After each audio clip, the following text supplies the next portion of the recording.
It is a horrifying and tragic crime that will go down in American history.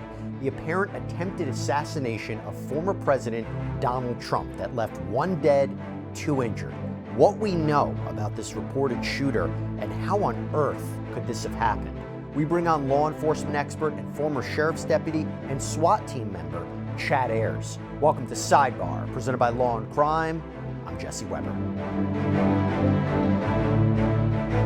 This shouldn't come as a surprise, but we don't cover political stories here on Sidebar. We get enough of that on the news, right? We talk about crime stories that are capturing the nation's attention, those that you might not know about, but you should know about, those that have important legal angles. However, when you have a crime, a violent act that intersects with politics, how could we not discuss it here on Sidebar? What am I talking about? That on Saturday, July 13th, 2024, a day that we will all ask ourselves in the years to come, where were you? Where were you when you found out and watched on TV the attempted assassination of former President Donald Trump? It's terrifying. It was terrifying to watch. It is an image, a moment that will be emblazoned in everybody's memory. And authorities now say 20-year-old Thomas Matthew Crooks opened fire during a Trump rally in Butler, Pennsylvania. Take a look at that. So that arrow is the lowest amount of illegal immigration ever in recorded history into our country. And then the worst president in the history of our country took over. And look what happened to our country. Probably 20 million people. And you know, that's a little bit old, that chart. That chart's a couple of months old. And if you want to really see something that's said, take a look at what happened.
He's on top of the roof. Don't go over there. He's on the roof, buddy. He's dead. I just seen his hair go up a short head. He's dead. Holy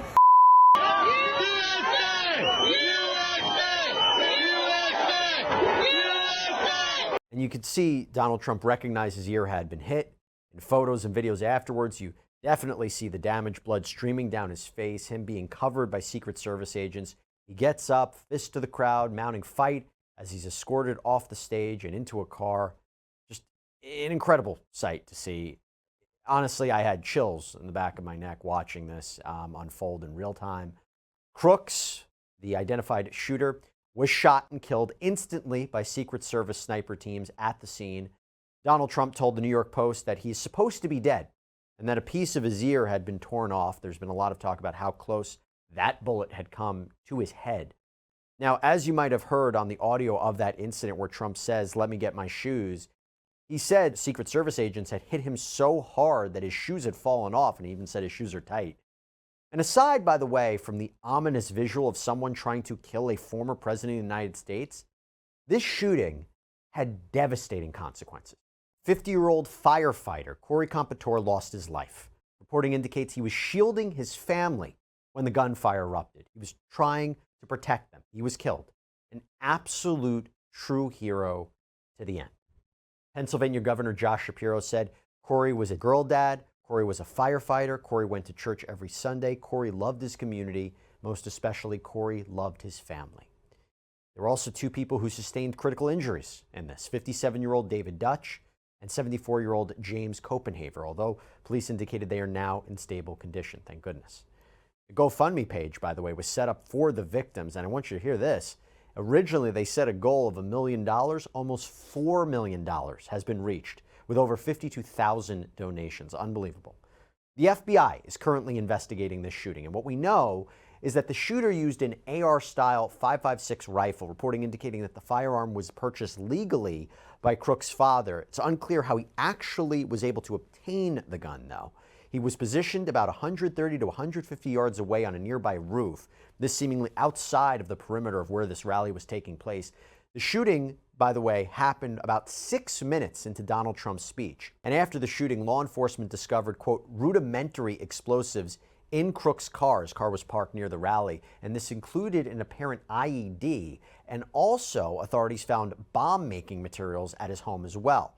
As for Crooks, authorities are still looking into his background, what his apparent motive was for this. Crooks' high school classmate, Jason Kohler, 21 years old, told media that Crooks was a loner who was bullied so much in high school, he would wear hunting outfits, he would sit alone at lunch, he was just an outcast, and Kohler even said it's just honestly kind of sad.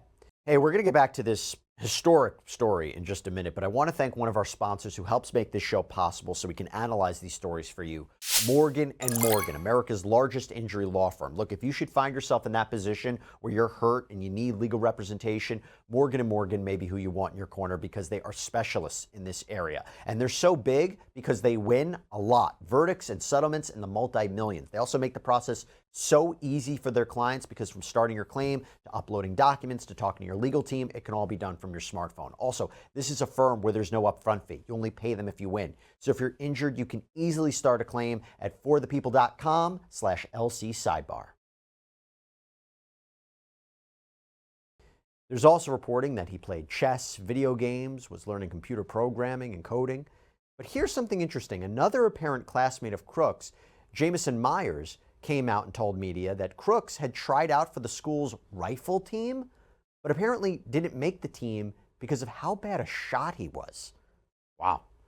Now, there were a lot of odd things that are surrounding this shooting in terms of whether law enforcement or people at that rally had saw the suspected shooter before he opened fire, how that roof wasn't secured, why the shooter wasn't neutralized earlier. Was there a miscommunication between local law enforcement and the Secret Service? Before we get into any of that, President Joe Biden delivered some remarks on Sunday regarding this shooting as well. Yesterday's shooting at Donald Trump's rally in Pennsylvania calls on all of us to take a step back, take stock of where we are, how we go forward from here. Thankfully, former Trump is not seriously injured. I spoke with him last night. I'm grateful. He's doing well, and Jill and I keep him and his family in our prayers. We also extend our deepest condolences to the family of the victims who was killed. Corey was a husband, a father, a volunteer firefighter, a hero, sheltering his family from those bullets. We should all hold his family and all those injured in our prayers. A former president was shot, an American citizen killed while simply exercising his freedom to support the candidate of his choosing. We cannot, we must not go down this road in America. There is no place in America for this kind of violence or any violence for that matter. An assassination attempt is contrary to everything we stand for as a nation, everything. It's not who we are as a nation. It's not America. And we cannot allow this to happen. Unity is the most elusive goal of all, but nothing is important than that right now, unity. Okay, so with all that in mind, let me bring in right now Chad Ayers, former sheriff's deputy, SWAT team member, founder of Proactive Response Group, and friend of the show. Chad, good to see you. Thanks so much for coming on. I can't believe what we're talking about. We knew you were coming in. We thought we would, talk about some story that was happening in the news. What were your thoughts as you were watching this? Because for me, it was one of the most surreal, scary experiences seeing it happen in real time. You know what's crazy is I was getting oil changed in the car. Someone had alerted me, hey, the former president's just been shot. And you're like, whatever. Yeah. But it immediately took me back to thinking about, you always hear people like our parents' age who knew where they were when JFK was assassinated. Right. It's the first thing that came. It was like, this is where this is going to be the story. Immediately went home and started following this up to about 3 o'clock in the morning. Yep. And, you know, I guess for me, a lot of failures. You have a very unique background, and I wanted to talk to you about this. What stands out to you about this shooting? What were you looking at as the reporting was coming in? And we have a lot of different parts to talk about. What were you thinking about as the more details are coming to light and as it was going on into the evening? You know, Jesse, I was a detail leader for a U.S. congressman for about 2 years. Yep. I've attended several of these rallies for the former president. And what goes into them, the background, the security, the advancement that goes into them, and to think that this happened. Obviously, what the first and foremost is an elevated position shot. How in the world did this happen? That's step number one on an advancement as you prepare for any type of these visits. In my law enforcement background, you know, we had the opportunity to run 6 to 8 motorcades for current presidents, large events, worked hand in hand with the Secret Service, with the counter assault team, with their advance team. I know that, you know, the Secret Service has a zero fail mission. They were this damn close to losing that zero fail mission on Saturday. So just a lot of breakdown, I think, in communication. Do you think that means, and I've seen reporting about this, that local law enforcement in Butler County was supposed to be maintaining the outside perimeter and communicating that to the Secret Service? Is that something that could, and by the way, we're not placing blame here because we don't have the full idea about what happened, but if you talk about a breakdown in communication, there were multiple agencies working together here. Is that something I would be totally off, that local law enforcement, there might have been a miscommunication there? Well, no, I'm not sure if it was miscommunication. Obviously, at any of these type of events, you're going to solicit the local authorities for extra assets to have. Sure. But at the end of the day, you know, it does come back to the United States Secret Service, right? I think that the shift, the detail that President Trump's detail did a phenomenal job on stage. Right. There is a very big issue, you know, with whoever did the post assignments and the advancement. So I think that we are going to have to wait till this investigation's fully complete to truly grasp and understand. But at face, you know, this can't happen. Whether it was local law enforcement, you know, there are some reporting out there. Obviously, the service will solicit, you know, TSA to help with running magnetometers. I really think that it's going to come down to there was a manpower issue. And again, sources close to me have told me that they requested additional assets. So the Secret Service and the FBI have been pushing back on this.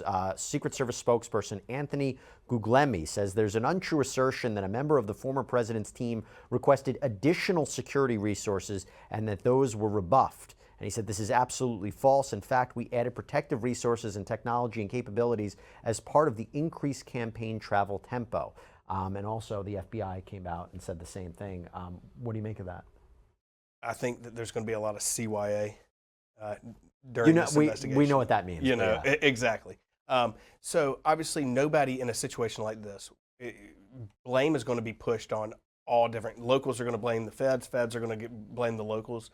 At the end of the day, you've got to be able to work together. There's been events, look, mistakes happen, not mistakes like this, where 150 yards away, you have a building. And again, I've been part of this. We would always, you know, when you're sitting there having the background that I have in working with the Secret Service, you're always going to want to pull, you know, drop large flags, pull 18-wheelers up, something that blocks the view of the stage where the man's going to be at. Because that's a line of sight. That's a line of sight. And wouldn't that either be sweeped, right? They would do protective sweeps after, or at least when they have, and I believe their reporting indicates there were 4 sniper teams. There were 2 from the Secret Service, 2 from local law enforcement. They would keep an eye on those buildings, or are they looking more in the distance? Maybe they'd be looking further out and not necessarily something that's 150 yards away. No, so again, you would use your resources, and a lot of times with the counter sniper element, you would want to kind of transition from like a 180, you know, and everyone's kind of 180 to your secondary team, the locals, right? And you're communicating with them. So you're going to have a spotter, someone on their binoculars that's kind of sweeping, and your other guys a lot of times on the rifle. So was there a lackment or a miscommunication as to who was covering what? I don't know. I still think at the end of the day, that building comes into play.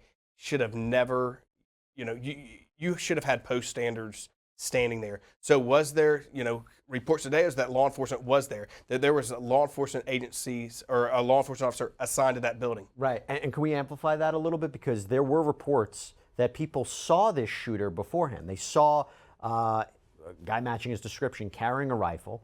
Others saw him actually scaling the roof, climbing up to the roof. Ben Macer told KDKA he saw the guy move from roof to roof. I told an officer, the alleged shooter, was on the roof. When I turned around to go back to where I was, it was when the gunshot started, and then it was just chaos, and we all came running away, and that was that. There is also reporting that a local police officer had confronted the shooter, that the shooter aimed the gun at the officer, and the officer backed away. And there's also been reporting that the shooter was seen by local law enforcement, and they said to watch out for him. But this was maybe not, but this was communicated to Secret Service. So you have a lot of different stories here about what happened, but I think a common theme could be he was in their sights, whichever way you want to use that, before the shooting took place. I think that's the concern here. Right. The AP is reporting earlier on my way here to the studio that people had alerted them as he was trying to go through the magnetometers that, hey, this guy's acting weird, he's acting suspicious. They lost sight of him in the crowd, of that initial crowd. So I know that early on, something raised the suspicion of attendees to notify law enforcement. Where he went to, we don't know.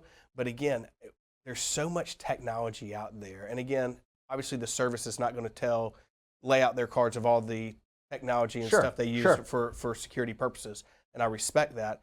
But, when this report is released, it is going to be so interesting to figure out who was. And here's the problem. Social media and all this stuff is putting out so much stuff. And that's why I've always said it's important that we wait till all the facts come. But the fact of the matter is, law enforcement was notified several minutes beforehand. Right? So where was that breakdown of communication, of getting someone up there? The problem I have is I want to know this officer that confronted him on the roof. Was he on a ladder? If that's true, right? Did he climb the same ladder? How did this officer get up there? Did someone, lift him up somehow? I would have some serious issues if a police officer scaled a ladder as a guy with a long gun, where we've got a former president and a candidate about to take the stage, and you basically come back down. And look, we have to be clear. Sniper teams took down this guy instantly after the shots were fired. There is a question of could they have taken him out beforehand? Now, talk to me about how much discretion sniper teams would have to take out a target in that environment if they see him in their sights before. Right. So obviously there's, again, stuff circling around the internet that they asked for permission to take the shot. That is absolutely false. In this type of situation, they do not have to ask for any type of, authority to take a shot or utilize deadly force in this type of situation. When you are assigned and you've got a former president on there and someone is laying on the roof with a long gun, the first opportunity they have, they're going to take that. So again, I don't want to Monday morning quarterback or second this counter sniper unit. There's the possibility that maybe the angle and the slant of the roof, they couldn't get a visual on him until he got to a certain position. I have a feeling that's what's going to be, relayed once this report is put out. But let's be very careful to, start voicing our thoughts and opinions on this counter sniper unit till we know what they saw, at that time. And there's going to be a lot of conspiracy theories. It's going to happen. Right? I mean, there already is. There were minutes after this was happening. There were conspiracy theories about what was happening. Like, is there any chance that they thought he might have been a member of law enforcement, might have been a member of the secret? They just didn't know yet? Absolutely not. They would know. They would know immediately. We do briefings. This is our briefings, there's, and again, this is no secret. Obviously, you'll see the guys in their suits, the shift, they'll have pins on. We have, there's ways that we identify. Law enforcement, even some of the undercover people that may be out there, you're never going to see someone just randomly climb up on top of a building in plain clothes, prone out with a long gun. It's just not going to happen. I want to ask you about what's happening with the investigation. So the FBI is taking the lead in investigating this. According to Evan Lambert from News Nation, the FBI is looking into Crooks. They say he was a lone actor. They're working to access his cell phone. No mental health diagnosis issues at this point. Apparently his family is cooperating. They're processing DNA, weapons, fingerprints, the scene, digital evidence, social media. What are they doing right now? What is the FBI looking for by looking at all these different pieces of evidence? I think first and foremost, like you said, they're trying to rest assured that he was a lone actor. Sure. First, right? Because we don't want anyone else out there. Could this, be could there have been a secondary person that just didn't commit, freaked out, possibly? But they're going to build a profile on Crooks to figure out, okay, we know where the gun came from, that it came from his father's, what caused him. They're going to be looking internet history, things like that, really diving into a digital footprint to see, was he influenced by anyone? Was he in communication with any other people? What was his planning like? Because let's be honest, there's no way, Jesse, you're going to convince me that this guy, that Crooks woke up on Saturday and said, I know the rallies today, I'm just going to go. He did his homework. Mm-hmm. That's going to be an interesting part. Knew where to be positioned. Knew where to be, exactly. So again, they're going to be pulling the digital data from that van that they've taken, the black box out of there. They're going to track his movements as far back as they can as to when he decided to do this. And by the way, if I'm understanding it correctly, they didn't ID him on the spot. It wasn't like he was carrying his license. They had to ID him through DNA, right? Correct. DNA and other biometric terms. And that tells you something too, right? The fact that he wasn't apparently carrying any kind of identification. And I would also have to imagine, and I don't know, he had to have known he's going in there not going to be making it out. 100%. Obviously, in my line of work, we talk about this a lot, because we teach active shooter response, which, thank God, understand this could have, unfortunately, we had another person that lost their life and 2 other ones that are fighting for their lives now as well. This could have turned out a whole lot worse too, as well as, and including not just the former president being shot, but a mass shooting in and of itself. Absolutely. Right. And these people that go into this, they know it's a one-way mission. They're not coming out. When you're laying on a roof at an event that should be one of the most secured events there is, right? Some of the most powerful people in the world, there's no chance you're going home. How tough is that shot, by the way? 130, 150 yards away. I mean, again, it was what, centimeters away? Or, I don't know if that's an accurate way of saying from his head, from former President Donald Trump's head. I mean, how tough is that shot? On the way here, I was asking my business partner, because they haven't released or maybe you can tell me what type of sight he was using. I don't think we know at this point. So that's going to be an interesting part, right? If this guy was using iron sights, just stock iron sights. That's tough. Man, I mean, even for someone, but, whether it was a red dot or some type of magnification, Jesse, I could take you, if you had no experience with the rifle, I could take you out in about, 45 to 50 minutes. I could have you at that distance making those shots. So it makes me wonder, so as they're also wondering about whether or not how he got access to the gun, practice, right? They would probably be looking at local gun ranges. Because obviously, had he done his research on what that distance was? Yeah. A 5.56, I am not a big ballistics expert or anything, but I know, I can't even quote the maximum effective range of that. It's well past that. Right. Well past that. So I'm sure that he knew at that distance, put it on, and if it drops an inch, it drops an inch. Let's also just clarify this point. After the shots, the response, and I've seen criticism online about the way Secret Service agents were behaving, but the response from the sniper teams down to the agents, down to law enforcement, down to the military teams that were there, what did you make of that? Because for me, as an outsider looking in, it was very swift. And I think the criticism I've seen online about some of the agents is unwarranted and unfounded. 100%. I think the United States Secret Service that day, the shift, the counter snipers, and his detail did an absolutely perfect job. Yeah. It's totally different being in that role versus being a cop. Right. And in law enforcement, we are trained to go towards the threat. Right. Right. In that type of situation, no, it's not. You go to the man or woman, you go to your protectee, and we cover them. That's what they they did. And you notice, obviously, former President Trump and any type of dignitary president, they're going to go through training with the Secret Service. They're telling him what to do as well. Right. To get down, so that it actually helped them on that aspect. Sure, you're getting all these people talking about they should have got him off the stage sooner or anything like that. You also hear the shooter's down. Right. So again, right. we can Monday morning quarterback. There could have been second shooter. There could have. That's how they knew how to get up and move. 100%. Right. So why, at that point, I'm not saying time's on their hand, but I think they realized that there was no life-threatening injury to the, former president at that time. Do I think that could have gone a little bit quicker? Maybe, but again, it worked out. They didn't know if there was a second shooter. They didn't know if there was a second. And you got to get the cars. You got to get your vehicles.